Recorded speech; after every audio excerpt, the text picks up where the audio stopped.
Hey everybody, this is Miss Ladd, and I am going to talk to you about the activity for lesson 7 in unit 4. This is what the slide looks like. It says you shall choose one of 3 possibilities.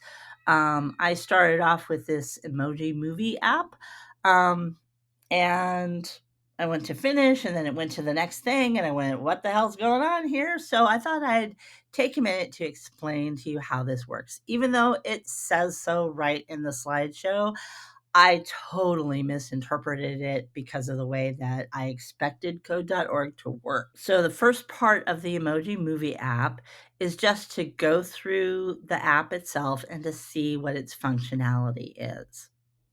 We're going to ignore B and C for the moment. They also tell you to note the spice level. More spice is more challenge.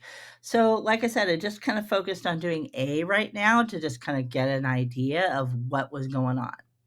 And here it says keep selecting the same app that you chose at the beginning. So, when you go to the next, once you finish that first part, then you go to part 1, and then you go to part 2, and see how they have these little dots here.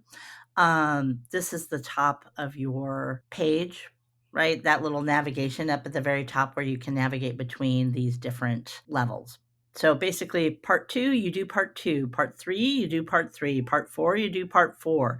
And then don't switch apps until you're done. All right, so I'm going to show you what that looks like on my code.org here.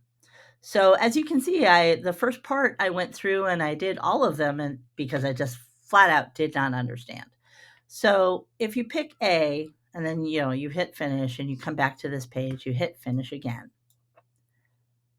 And then you're going to select A again and do part 2. All right. Once you've done that, then you're going to select A again and do part 3.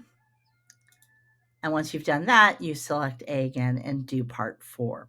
I have done all of these parts, and I did them all in number 2. So then I just kind of went back through and I just hit finish on all of them. And then this is a check for understanding. But I do want to talk a little bit about the practice here.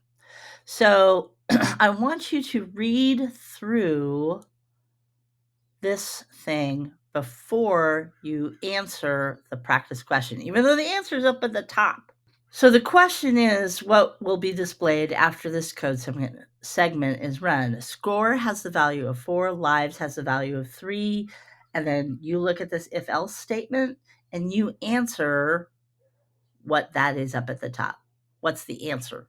I wish this was closer to the problem.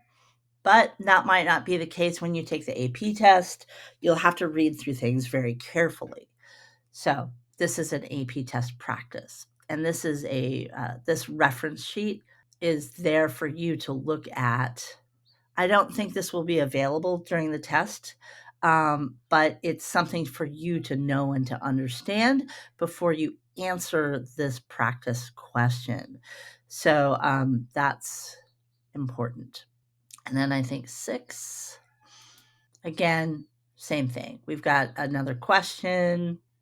Here's the reference. The question is down here at the bottom. You're going to look at this conditional statement and see what the number is versus the input, right? So what number will a user need to input for the message cold in order to be displayed? So you're going to have to figure that out because it's a nested if statement. So we don't want it to display medium. We don't want it to display hot. We want it to display cold. So what would be a number that would make this fail? If you have any questions about this stuff, let me know. And that's it for now. Happy coding, everyone.